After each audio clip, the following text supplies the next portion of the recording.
Hi viewers, welcome to Telugu Job Portal. Telangana Institute of Medical Sciences TIMS Gachibowli organisation లో ఖాళీగా ఉన్న post భర్తీ చేయడం కోసం వాక్ ఇన్ ఇంటర్వ్యూ కండక్ట్ చేస్తున్నారు. Staff nurse, pharmacist, dietician, medical officer, professor వంటి post భర్తీ చేస్తున్నారు ఈ నోటిఫికేషన్ ద్వారా. ఆసక్తి ఉన్నవారు ఇంటర్వ్యూకి అటెండ్ అవ్వండి. డిస్క్రిప్షన్ లో నోటిఫికేషన్ అప్లికేషన్ ఫార్మాట్ ఇచ్చాను. Vacancy information. ఫార్మసిస్ట్ కేటగిరీలో 8 వేకెన్సీస్ ఉన్నాయి. డైటీషియన్ లో 1, స్టాఫ్ నర్స్ కేటగిరీలో 32 వేకెన్సీస్ ఉన్నాయి. హెడ్ నర్స్ పోస్ట్ మీకు 6 వేకెన్సీస్, మిగతా కూడా మనకి ఎంత అసిస్టెంట్ ప్రొఫెసర్ వంటి కేటగిరీ వేకెన్సీస్ అవి. Next education qualification. ఇందులో కొన్ని పోస్టులకి ఎక్స్పీరియన్స్ అవసరము. సో మనం ఎక్స్పీరియన్స్ అవసరమైన పోస్టులు మాత్రం మీకు ఎక్స్ప్లెయిన్ చేస్తున్నాను. Staff nurse BSc nursing complete చేసి ఉండాలి, లేదా జనరల్ నర్సింగ్ మిడ్వైఫరీ కానీ, దాంతోపాటుగా స్టేట్ నర్సింగ్ కౌన్సిల్ రిజిస్ట్రేషన్ అనేది తప్పనిసరి.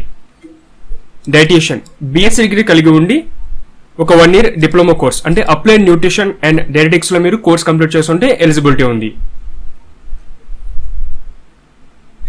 Next pharmacist. ఇంటర్మీడియట్ తర్వాత ఫార్మసీలో డిప్లొమా కంప్లీట్ చేసినా, లేదా మీరు బీ ఫార్మసీ కానీ లేదా బీఎస్సీ ఫార్మసీ కంప్లీట్ చేసినా కూడా ఎలిజిబిలిటీ ఉంది. సో మిగతా పోస్టులకి ఏంటంటే మనకి హెడ్ నర్స్ వంటి పోస్టులు తీసుకుంటే వీళ్ళకి బీఎస్సీ నర్సింగ్ లేదా జనరల్ నర్సింగ్ మిడ్వైఫరీ కోర్స్తో పాటుగా ఎక్స్పీరియన్స్ అడిగారు. సో ఎవరికైతే ఎక్స్పీరియన్స్ ఉంటుందో వారికి మాత్రమే ఎలిజిబుల్ ఉంటుంది ఈ పోస్ట్. సో దాంతోపాటుగా మీకు నర్సింగ్ సూపరింటెండెంట్ కానీ లేకపోతే మెడికల్ ఆఫీసర్ ఇవన్నీ కూడా మనకి ఎంబీబీఎస్ ఇటువంటి క్వాలిఫికేషన్ ఉన్నవారు మాత్రమే యూజ్ అవుతుంది. Next age limit. మినిమం 18 ఉండాలి, మ్యాక్సిమం 34 వరకు ఇచ్చారు. ఒకవేళ అభ్యర్థి ఎస్సీ, ఎస్టీ, బీసీ అయితే వారికి 5 years పాటు ఏజ్ రిలాక్సేషన్ అప్లై అవుతుంది. దాంతోపాటు మీకు ఎక్స్ సర్వీస్ మ్యాన్ అవ్వచ్చు, లేదా డిజేబుల్డ్ పర్సన్స్ కానీ కేటగిరీ వారికి ఏజ్ రిలాక్సేషన్స్ అయితే ఉంది. ఇక పే స్కేల్. ఫార్మసిస్ట్ వాళ్ళకైతే 21,000 మీకు పే స్కేల్ ఉంటుంది. డైటీషియన్ పోస్ట్కి 35,000, స్టాఫ్ నర్స్కి అయితే 25, ఇక హెడ్ నర్స్కి అయితే 29,000 నుంచి మీకు శాలరీ ఉంటుంది. సో మిగతా అన్ని కూడా మనకి ఇక 40, 1 lakh అబోవ్ అన్ని కూడా మనకి professor, associate professor, assistant professor సంబంధించిన వేకెన్సీస్కి అవి.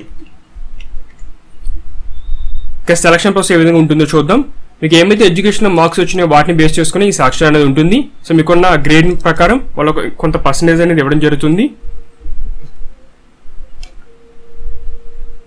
మీకు ప్రొఫెసర్ కానీ అసోసియేట్ ప్రొఫెసర్, అసిస్టెంట్ ప్రొఫెసర్ సంబంధించి వీళ్ళకి ఏంటంటే అకాడమిక్ క్వాలిఫికేషన్ పాటుగా ఆ రెలవెంట్ టీచింగ్ ఎక్స్పీరియన్స్ వీరన్నీ బేస్ చేసుకుని ఎన్ని పబ్లికేషన్ వాళ్ళు పబ్లిష్ చేశారు వాటిని బేస్ చేసుకుని వీళ్ళకి సెలక్షన్ ఉంటుంది. మిగతా వరకు ఏంటంటే ఎడ్యుకేషన్ సంబంధించిన క్వాలిఫికేషనే మెయిన్ ఇంపార్టెంట్ రోల్ ఇక్కడ.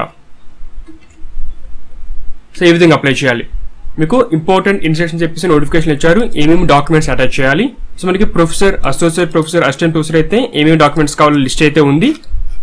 తర్వాత మిగతా కేటగిరీస్ అంటే మీరు స్టాఫ్ నర్స్ కానీ ఫార్మసిస్ట్ ఇటువంటి వారికి ఏంటంటే ఫోటోగ్రాఫ్స్తో పాటుగా ఎడ్యుకేషన్ సంబంధించిన సర్టిఫికేషన్స్, ఫిజికల్ హ్యాండిక్యాప్డ్ అయితే దానికి సంబంధించిన certificate, caste certificate, ex service man అయితే ఆ కేటగిరీ, టీఎస్ కౌన్సిల్ రిజిస్ట్రేషన్ చేసుకున్నట్టుగా ఒక సర్టిఫికేషన్, తర్వాత ఆధార్, పాన్ ఇటువంటి కూడా ఒక లిస్ట్ మీరు మెయింటైన్ చేయాల్సి ఉంటుంది. ఇక్కడ ఇచ్చారు ఈ అప్లికేషన్ ఫార్మాట్. లింక్ డిస్క్రిప్షన్ ఉంది, డౌన్ చేసుకోండి. ఇక్కడ మీరు రీసెంట్ ఫోటోగ్రాఫ్ అతికించి సైన్ చేయాలి. మీకు పర్సనల్ ఇన్ఫర్మేషన్ మొత్తం ఎంటర్ చేయాలి. దాంతోపాటు మీ address, PAN card, Aadhaar card, గెడ్జికి సంబంధించిన ఇన్ఫర్మేషన్ ఇవన్నీ ఉన్నాయి. దాంతో ఇక్కడ మీకు చెక్ లిస్ట్ అయితే ఉంది. సో మీ ఏమేమి డాక్యుమెంట్స్ మీరు సబ్మిట్ చేస్తున్నారో ఇక్కడ ఎస్ పెట్టండి, లేకపోతే నో పెట్టండి. ఇక్కడ లిస్ట్ అయితే ఇచ్చారు, ఈ లిస్ట్ మీరు ఫాలో అవ్వండి. ఇది ఆర్డర్లో డిక్లరేషన్ కూడా ఉంది. సో మీ అన్ని పూర్తి చేసి ఇంటర్వ్యూకి అటెండ్ అవ్వండి. వాకిన్ సంబంధించిన ఇన్ఫర్మేషన్, ఈ ప్రొఫెసర్ కానీ అసిస్టెంట్ ప్రొఫెసర్, తర్వాత నర్సింగ్ సూపరింటెండెంట్, మనకి డైటీషియన్ ఈ పోస్టులకి ఏంటంటే 16th April 10 AM to 3 PM వరకు మీకు ఇంటర్వ్యూ ఉంటుంది. ఈ స్టాఫ్ నర్స్ కానీ ఫార్మసిస్ట్ పోస్టులకి మీకు 17th April ఇంటర్వ్యూ ఉంటుంది. మెడికల్ ఆఫీసర్ పోస్టులకి అయితే మీకు 19th April ఇంటర్వ్యూ. సో మనకి టీమ్స్ గచ్చిబౌలి లొకేషన్ ఇది. ఈ ఫ్రెండ్స్ మనకి టీమ్స్ గచ్చిబౌలికి సంబంధించిన walk in interview job notification details. ఆసక్తి ఉన్న వారు అప్లై చేసుకోండి. మీ ఫ్రెండ్స్ కూడా ఈ డీటెయిల్స్ ని ఫార్వర్డ్ చేయండి. Latest job notification, online application process గురించి తెలుసుకోవాలంటే ఛానల్ సబ్స్క్రైబ్ చేసుకోండి. అప్డేట్స్ కోసం బెల్ బటన్ ప్రెస్ చేయండి. Thanks for watching.